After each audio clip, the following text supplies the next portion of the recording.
Hi and welcome to my channel Eskakan. In this video, we are going to discuss about the topic classification of crystalline solids. All the substances are made up of atoms, ions or molecules. In the crystalline solids, the constituent particles are arranged in a regular pattern. Okay, all the particles are arranged in a regular pattern in a three-dimensional space. That is called as crystalline solids. Now, classification of crystalline solids. Crystalline solids are classified into four types. One is ionic solid, second one molecular solid, third one metallic solid, and fourth one covalent or network solids. Okay. This classification is based on the nature of constituent particles. Okay, I told you constituent particles are ions, atoms or molecules. See here, in ionic solid, ions are the constituent particles. The constituent particles are ions. All the particles in the ionic solids are ions. Positive ion and negative ions. Molecular solids. In this molecular solid, the particles are molecules. All are molecules. Okay. And next one, metallic solid. Metals are the constituent particles. And last, covalent or network solid. Atoms, non-metallic atoms or constituent particles. Okay. So, based on the nature of constituent particles, crystalline solids are classified into ionic solid, molecular solid, metallic solid, covalent solid. And one more thing, that is, it is also classified on the basis of types of forces acting between the constituent particles. Okay. So, these two, there are actually, for a solid, there are strong intermolecular force of attraction. That intermolecular forces may be weak or strong. Strong forces are also there, weak forces are also there.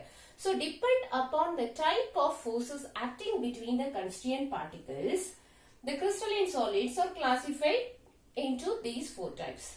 Okay. Now, let us learn about ionic solid. Okay. Ionic solid. In ionic solid, the ions are the constituent particles. Positive ions and the negative ions are the constituent particles. So, for example, NaCl crystal. In NaCl crystal, Na plus and Cl minus ions are present here. Okay. So, there is an alternative arrangement of positive ions and negative ions. Na plus ion and Cl minus ion in this crystal. Okay.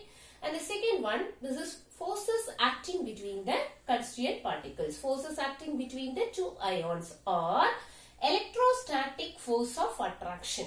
Electrostatic force of attraction is nothing but the forces acting between two opposite charges or two electric charges. If same charges are there, there will be repulsive force.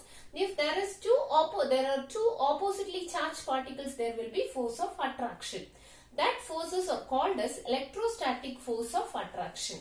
Okay, electrostatic force of attraction or otherwise called as Coulombic force of attraction, Coulombic forces. Okay, due to this strong electrostatic force of attraction, these ionic solids are hard in nature. Okay, if the force of attraction is greater, these come close to each other. That constituent particles are tightly packed.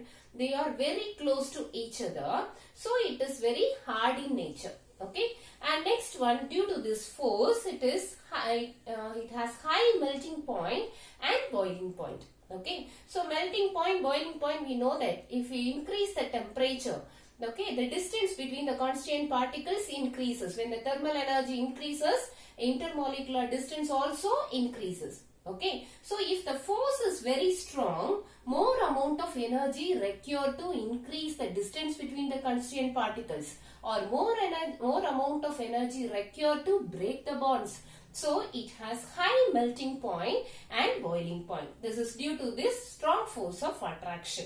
Okay. An example for this crystalline solids are NaCl, magnesium oxide, lithium fluoride. We know that the ionic nature is in the left side of the periodic table, whereas covalent nature is more in the right side of the periodic table.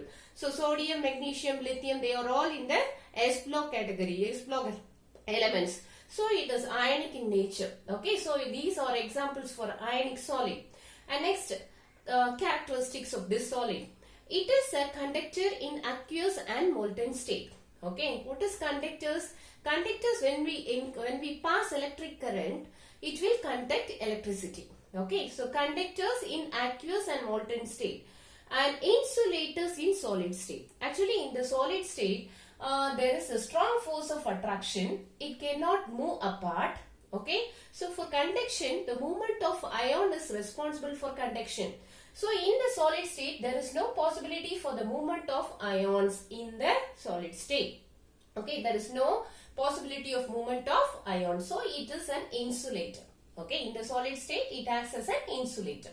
But in the aqueous state, that means if you dissolve it in water or in any other solution, or when it gets molten, when it is in molten state, the ions are free to move apart. So when we pass electric current, they move towards the oppositely charged particle, right?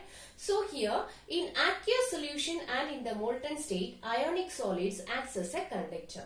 Okay, and the last one, it is soluble in polar solvent, but it is insoluble in non-polar solvents, because polar solvents we have the dipole character, right? Dipoles, two oppositely charged particles will be there. So like dissolves like. Okay, so like means this is ionic solids also have the positive ion and the negative ion. The same way, the polar solvents also has the dipole nature. So this ionic solid dissolved in polar solvents, whereas it won't dissolve in the non-polar solvent. That's all about this ionic solid. Thank you for watching my video.